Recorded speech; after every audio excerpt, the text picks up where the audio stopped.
Title decider है आज Arsenal versus man city और बहुत ही ज़्यादा इंपॉर्टेंट मैच ये प्रीमियर लीग टाइटल रेस में बात करें। ऑब्वियसली अगर मैथमेटिकली आप देखेंगे तो ऐसा नहीं है कि आर्सेनल अगर हार जाती है तो बिल्कुल ही बाहर हो जाएगी, लेकिन हमको पता है कि जिस तरीके से मैनचेस्टर सिटी ऑपरेट करती है टाइटल रेस में एक एक पॉइंट ड्रॉप जो होता है वो बहुत ज़्यादा भारी पड़ता है। आपको लिवरपूल फैंस इस चीज़ को बहुत ज़्यादा अच्छे से एक्सपीरियंस कर चुके हैं कि 2 बार जब बिल्कुल टो टू टो गए थे लिवरपूल मैन सिटी के साथ टाइटल रेस में, तो एक एक पॉइंट वहाँ पे ड्रॉप करना बहुत ज़्यादा भारी पड़ता है, और स्पेशली जब आप डायरेक्टली मैन सिटी के अगेंस्ट पॉइंट ड्रॉप कर देंगे तो। लेकिन आर्सेनल और मैन सिटी की बात करें एक बार के लिए, इस मैच से रिलेटेड बात नहीं करते, मतलब एक बार अपन इस मैच से हट के थोड़ा सा आउट ऑफ कॉन्टेक्स्ट बात करते हैं कि दोनों क्लब्स हैं क्या, दोनों की आइडेंटिटीज़ क्या हैं, किस तरीके से आर्सेनल ने अपने आप को फिर से पाया है। उनकी कहीं ना कहीं आइडेंटिटी खो गई थी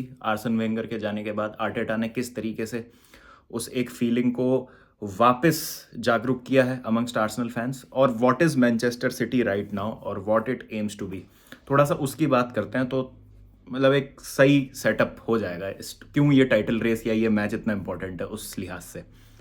तो पहले आर्सेनल की बात करते हैं। तो Arsenal has always been a traditionally rich club. अगर आप देखेंगे आर्सेनल इज़ एन इंस्टीट्यूशन। हाँ, ज़रूर चैम्पियंस लीग जीतने में नाकामयाब रही आर्सेनल, बट वो उनसे ये चीज़ नहीं छीन सकता कि उनके पास, अगर हम लंदन क्लब्स की बात करें तो सबसे ज़्यादा टाइटल्स उनके पास हैं। अगर हम तीसरे मोस्ट सक्सेसफुल क्लब की बात करें after Manchester United and Liverpool तो आर्सेनल ही है। डोमेस्टिकली अगर हम बात करें तो आर्सेनल की एक बहुत ही ज़्यादा रिच हिस्ट्री रही है, और जो स्टाइल ऑफ फुटबॉल है उनका वो रेजोनेट करता है बहुत लोगों के साथ। बिकॉज एक जो कैजुअल फुटबॉल वॉचर होता है उसको क्या चाहिए, उसको क्या देखना है, उसको चाहिए कि गेम देखने में मज़ा आए। Football is a team sport. ऐसा गेम हो जिसमें बहुत अच्छी पासिंग हो, टेक्निकली बहुत गिफ्टेड प्लेयर्स खेल रहे हों, एक आपको अच्छा सा सेटअप देखने को मिल रहा है, और फिर वो जो टीम जीतती है तो बहुत अच्छा लगता है। तो आर्सेनल कहीं ना कहीं रिप्रेजेंट्स दैट। मॉडर्न गेम में बहुत ये हो गया है कि आपको पर्टिकुलरली अच्छी फुटबॉल खेलने की ज़रूरत नहीं है, या प्लीजिंग टू आई आपको नहीं लगना है अगर आपको सक्सेसफुल होना है। तो उसमें हम अगर मॉडर्न डे प्रैग्मेटिक मैनेजर्स की बात करें तो जैसे जोसे मरीनियो हो गए, आप डिएगो सिमियोनी की बात कर लीजिए, आप किसी हद तक एलेग्री को भी बोल सकते हैं। तो ये मैनेजर्स ने दिखाया है कि आपको प्रिटी फुटबॉल नहीं खेलनी है नेसेसरीली सक्सेसफुल होने के लिए। लेकिन आर्सेनल ने कभी भी उस आइडेंटिटी को नहीं छोड़ा। आर्सेनल ने हमेशा उस आइडेंटिटी को एम्ब्रेस किया है। आर्सन वेंगर हमेशा उस तरीके से आर्सेनल को कैरी करते आए, और जब आर्सन वेंगर चले गए तो थोड़ा सा आर्सेनल को दिक्कत हुई अपने आप को वापस पाने में, क्योंकि जब हमने देखा ऊनाई एमरी आए थे बीच में, फ्रेडी लुम्बर्ग भी उनके केयरटेकर मैनेजर बने थे, तो मिकेल आर्टेटा को उस आइडेंटिटी को पाने में थोड़ी सी मुश्किल हुई, बिकॉज उनके पास एक कोर नहीं था, डेडवुड बहुत ज़्यादा था टीम में। और उस तरीके की फुटबॉल खिलाने के लिए the Arsenal style of football, जिस तरीके से ट्रेडिशनली आर्सेनल खेलती आई है, एक आपको बहुत ही अच्छी सी टीम सेटअप करनी पड़ती है, और बहुत ही ज़्यादा क्लियर होना पड़ता है कि किस तरीके से जो मैनेजर हैं वो ऑपरेट करना चाह रहे हैं, और प्लेयर्स भी उस चीज़ को रेजोनेट करें। वो आर्टेटा ने बहुत अच्छा किया पिछले 2 साल में। लास्ट सीजन मेरे ख्याल से थोड़ा सा अनलकी थी आर्सेनल कि वो टॉप 4 के लिए क्वालिफाई नहीं कर पाए। लेकिन इस सीज़न जिस तरीके से आर्सेनल ने शुरुआत करी सीज़न की, प्री सीज़न में चेल्सी को 4-0 हराया था, फिर उसके बाद टाइम एंड अगेन आप देखें, इस बार लिवरपूल को हराया था उन्होंने, फिर मैन सिटी को हराया, चेल्सी को हराया, स्पर्स अवे नहीं जीतती आर्सेनल, मतलब उनका रिकॉर्ड अच्छा नहीं है, वो मैच उन्होंने जीता। तो एक आप कह सकते हैं आर्सेनल जो स्ट्रगल कर रही थी उस चीज़ को पार उन्होंने कर लिया, और कहीं ना कहीं उन्होंने अपनी आइडेंटिटी पाने में वो सक्सेसफुल रहे। अब ज़रूरी यहाँ पर ये है क्या कि टाइटल जीतना है तभी वो स्टैंप आपको मिलेगी कि your back, your officially back. I think so ये फेयर नहीं है आर्सेनल से एक्सपेक्ट करना कि पहले सीजन में जहाँ पे उनका रीबिल्ड हुआ है, और मतलब आप कह सकते हैं टेक्निकली पहला season while competing for the title, कि एकदम से ही आप जाके जीत जाएं अगेंस्ट अ साइड जो एक्सपीरियंस्ड है इतना टाइटल जीतने में। मैन सिटी की मैं बात कर रहा हूँ जो रिलेंटलेस है बहुत ज़्यादा when it comes to winning the Premier League titles, और पेप गार्डियोला है वहाँ पर। तो मेरे हिसाब से आर्सेनल ने ऑलरेडी ओवर परफॉर्म किया है इस season. No one expected them to be in the top 2, और आई थिंक अगर आर्सेनल टाइटल नहीं जीतती है तो सेकंड तो वो डेफिनेटली फिनिश करेंगे ही इस सीजन। तो उस लिहाज से मुझे लगता है बहुत अच्छी अचीवमेंट है आर्सेनल के लिए। और अगर आर्सेनल यहाँ से बिल्ड करती है, जैसे इस सीजन में अच्छा परफॉर्म उन्होंने कर लिया है, they are back in the Champions League after a very long time. उसके बाद वो थोड़ी सी स्मार्ट रिक्रूटमेंट करते हैं, जो एग्जिस्टिंग प्लेयर्स हैं वो बहुत यंग हैं, आर्टेटा ने बहुत अच्छा काम किया है यंग प्लेयर्स का कोर बनाने का, और वो डेवलप होते हैं तो डेफिनेटली आर्सेनल की वो आइडेंटिटी जो है वो वापस आ जाएंगी and you will see them competing for the titles again. लेकिन उस टाइम आर्सन वेंगर के टाइम पे अगर हम मिड 2000s की बात करें तो उतना कंपटीशन नहीं था प्रीमियर लीग के लिए जितना अभी है। तो वो लॉन्ग टर्म में कैसे ट्रांसलेट होता है आर्टेटा और आर्सेनल के लिए, वो देखना ज़रूरी है। लेकिन ये एक ऐसा क्लब है, टू समराइज दिस सिचुएशन, जो ट्रेडिशनली बहुत प्लीजिंग टू आए रहा है, न्यूट्रल्स का एक बहुत फेवरेट क्लब रहा है। आप जब भी देखेंगे ना, मतलब आपको आर्सेनल के हेटर्स नहीं मिलेंगे उतने, अगर आप न्यूट्रल लोगों से भी बात करेंगे ना, बहुत सारे लोगों को ऐसी कोई पर्टिकुलरली प्रॉब्लम नहीं, क्योंकि आर्सेनल ने कुछ इस तरीके की चीज़ की नहीं। हाँ, वो राइवलरी वाली बात है, अगर आप चेल्सी, स्पर्स, इवन आप मैनचेस्टर यूनाइटेड भी कुछ हद तक, बिकॉज वो मिड 2000 से अर्ली 2000s में राइवलरी थी, अगर वो आप चीज़ हटा दें तो I don't think so you will find that many Arsenal haters, because that club represent something, और वो आइडेंटिटी खो के फिर पाना, I think credit goes to Arteta, और बहुत बढ़िया काम इन्होंने किया है। मुझे तो एक बार को लगा था कि आर्सेनल स्पाइरल डाउन कर जाएगा, going against the odds they have found themselves. तो यहाँ से किस तरीके से आगे बढ़ता है क्लब, वो देखना काफ़ी ज़्यादा इंटरेस्टिंग होगा। अब बात करते हैं मैन सिटी की। Man City is what Chelsea aspired to B.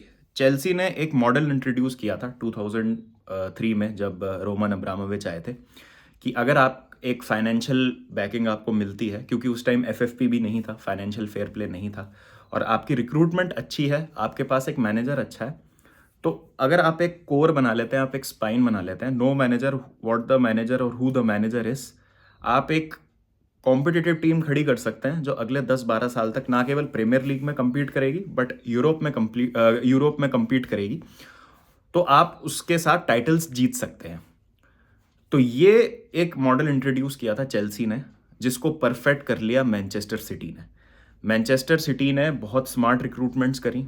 जैसे ही उन्होंने टेक ओवर किया 2009 में, जब सिटी फुटबॉल ग्रुप आता है, शेख मंसूर आते हैं, तो ऐसे वो गंग हो नहीं हो गए। हाँ, ऐसा भी नहीं है कि मैनचेस्टर सिटी ने जितनी ज़्यादा साइनिंग्स करी हैं आज तक सब सक्सेसफुल ही रही हैं, बहुत सारी मतलब नहीं भी चली हैं उनके लिए।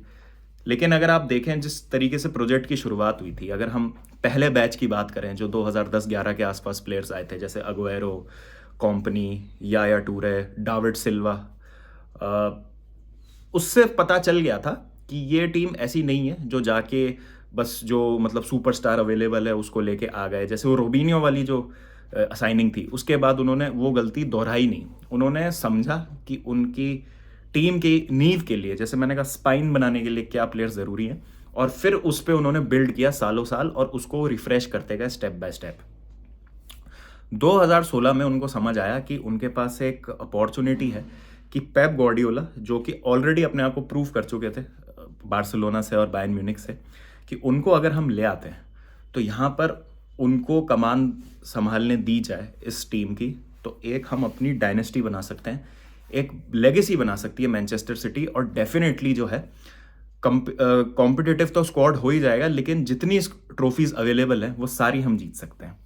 अनफॉर्चुनेटली चैंपियंस लीग नहीं जीत पाई मैन सिटी, इस वजह से उनको ट्रोल भी बहुत ज़्यादा किया जाता है। लेकिन आप ये डिनाई नहीं कर सकते कि जो डोमिनेंस असर्ट किया है पेप गार्डियोला ने और मैन सिटी ने प्रीमियर लीग में, दैट इज़ अनहर्ड ऑफ। आप इस तरीके से आपने मतलब सर एलेक्स फर्ग्यूसन की भी हम बात करें तो सर एलेक्स फर्ग्यूसन को भी काफ़ी कंपटीशन मिलता था चेल्सी से, उससे पहले आर्सेनल से। 3 पीट ज़रूर किया था उन्होंने, 3 लगातार उन्होंने जीती थी प्रीमियर लीग। लेकिन पिछले अगर हम 5-6 साल में देखें तो जिस तरीके से मैन सिटी ने डोमिनेट किया है, शायद ही किसी और टीम ने किया होगा, और मतलब उससे पहले के एरा की मैं बात कर रहा हूँ। तो डेफिनेटली अगर मैनचेस्टर यूनाइटेड जैसी लेगेसी बनानी है किसी भी क्लब को, तो उनको चाहिए कि एक ऐसा मैनेजर हो जो लंबे टाइम तक रहे, जो कमान पूरी उसके हाथ में दे दी जाए क्लब की, ट्रांसफ़र डिसीजन से लेके कौन बैकरूम स्टाफ में होगा, कोई भी प्लेयर पावर का चक्कर नहीं है। जाओ कंसेलो का आप एग्जांपल ले लीजिए, और बहुत सारे और एग्जांपल हुए हैं पहले कि जब पेप की किसी प्लेयर से नहीं बनी है, उनको लगा कि ये प्लेयर टीम से बड़ा एक्ट कर रहा है, उसको तुरंत उन्होंने मूव ऑन कर दिया, चाहे जितना मर्जी वो बेहतर प्लेयर हो, जितना मर्जी उसका कंट्रीब्यूशन हो टीम में। इस सीजन की बात करें मैन सिटी की, तो मैन सिटी तीनों फ्रंट्स पे फाइट कर रही है। प्रीमियर लीग टाइटल रेस में तो है ही, जो हम जिस मैच की बात कर रहे हैं।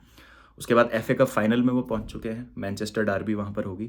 और चैंपियंस लीग के सेमीफाइनल में, जहां पे मुझे इस बार लगता है कि शायद वो गलतियां नहीं दोहराएंगे जो उन्होंने लास्ट ईयर सेम सेमीफाइनल जो उनका रियल मैड्रिड से हुआ था उसमें उन्होंने कमिट करी थी वो मिस्टेक्स। उसके बाद उनके पास एक ऐसा पोटेंट वेपन आ चुका है जो कि कहीं ना कहीं मिसिंग था पिछले 2-3 सीजन्स में, जहां पर उनको क्रूशल गोल की ज़रूरत होती थी, वहां पर वो गोल फाइंड करने में थोड़ा सा स्ट्रगल करती थी मैन सिटी। लेकिन अब उनके पास अर्लिंग हालैंड आ गए हैं, 6 मैच बचे हैं इस सीज़न के। डेफिनेटली वो प्रीमियर लीग का रिकॉर्ड तो तोड़ ही देंगे, मोहम्मद सलाह का 32 गोल्स पे उनके साथ वो टाइड है। तो इससे पता चलता है कि किस तरीके से मैनचेस्टर सिटी ने स्टेप बाय स्टेप प्लान किया है। हाँ, उन्होंने जो फेलियर्स या उनकी नाकामयाबी रही हैं उनको अपने आड़े नहीं आने दिया है। और नाकामयाबी क्या है पेप की, आप अनसक्सेसफुल क्या बोलेंगे पेप के लिए कि नहीं प्रीमियर लीग तो जीत ही जाता है, वो चैंपियंस लीग जीत के बताओ। तो ये स्टैंडर्ड सेट किया हुआ है पेप ग्वार्डियोला ने। तो जैसा मैंने कहा कि सालों साल मैन सिटी एक कॉम्पिटिटिव टीम बन गई है, प्रीमियर लीग में तो उनका डोमिनेंस रहेगा ही, and that is what we Chelsea fans wanted our club to be. और जैसे हम बात करते हैं ना, जैसे आर्सेनल इज एन इंस्टीट्यूशन, ये इंस्टीट्यूशंस ऐसे होते हैं कि अपनी आइडेंटिटी खो के चाहे जो मर्जी सिचुएशन हो जाए वो फिर से उसको कहीं ना कहीं पा ही लेंगे। जैसे मैन यूनाइटेड की आइडेंटिटी खो गई, अब वो चाहे मैनेजर हो चाहे ओनर हो, अगर एक अच्छा मैनेजर आए, अब नई ओनरशिप आ जाए, तो फिर से वो अपनी आइडेंटिटी को डिस्कवर कर लेंगे। Chelsea are at this point of time और ऑन एन क्रॉस रोड, एक चौराहे पे खड़े हुए हैं इस समय। उनका एक बेस बन चुका है, फाउंडेशन बन चुका है। अब नई ओनरशिप जो अचीवमेंट्स अब्रामोविच रिजीम के थे उसको किस तरीके से आगे ले जाती है, वो डिफाइन करेगा कि चेल्सी एक इंस्टीट्यूशन बनता है कि नहीं। और जिस तरीके से मॉडर्न फुटबॉल भी प्रोग्रेस करता है, क्या उसके साथ चेल्सी अपने आप को इवॉल्व कर सकती है। तो ये एक पॉइंट है जो मैन सिटी के लिए भी लागू होता है कि अभी ये ओनरशिप है, मान लीजिए ये ओनरशिप और रहती है जितने भी साल रहती है, क्योंकि आपको फुटबॉल में पता नहीं कि कभी भी कुछ भी हो सकता है। तो अगर मैन सिटी यहाँ पर एक अच्छा अपना बेस, एक अच्छी अपनी लेगेसी कायम कर लेती है, तो जो मर्जी नई ओनरशिप आती है या जब भी आती है, अभी आती है, 15 साल बाद आती है, 20 साल बाद आती है, they will definitely have an easier job compare to some other clubs, क्योंकि उनको पता होगा कि किस तरीके से इस लेगेसी को आगे ले जाना है और क्या ज़रूरी है एक सक्सेसफुल क्लब बनाने के लिए।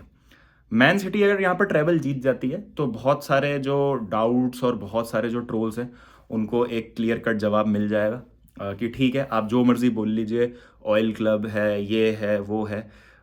ये तो देखिए मैं कहता हूँ कि आर्ग्यूमेंट वैलिड ही नहीं है। मॉडर्न फुटबॉल में कोई क्लब ऐसा नहीं है कि जो बिना पैसे के या जिसने पैसा नहीं खर्च किया हो या इन्वेस्टमेंट नहीं की हो उसके बिना वो सक्सेसफुल हो जाए, बिकॉज ये नेचर इस तरीके का हो गया, थोड़ा सा कैपिटलिस्ट हो गया गेम, लेकिन इसके बारे में हम कुछ कर नहीं सकते।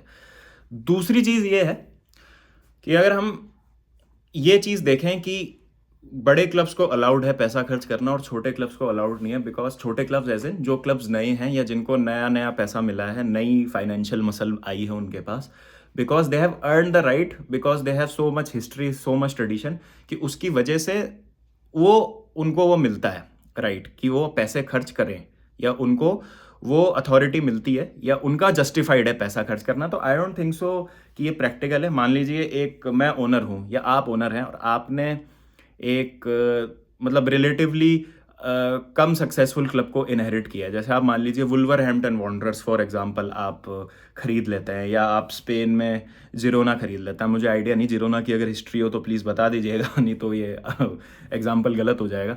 जिरोना ने क्योंकि अभी रियल मैड्रिड को हराया तो एकदम से उनका नाम आया। तो इस तरीके का आप कोई मिड टेबल या ऐसा क्लब जो 10th 11th पे रहता है अपनी लीग में, उसको आप खरीद लेते हैं और आप चाहते हैं कि वो एम्बिशियस हो, वो compete करे ट्रॉफीज़ के लिए, और आपके पास है वो फाइनेंशियल्स उसको बैकअप करने के लिए, और अगर आप उसमें सिस्टम में पैसा डाल देते हैं तो उसमें गलत क्या है, मुझे ये समझ नहीं आता।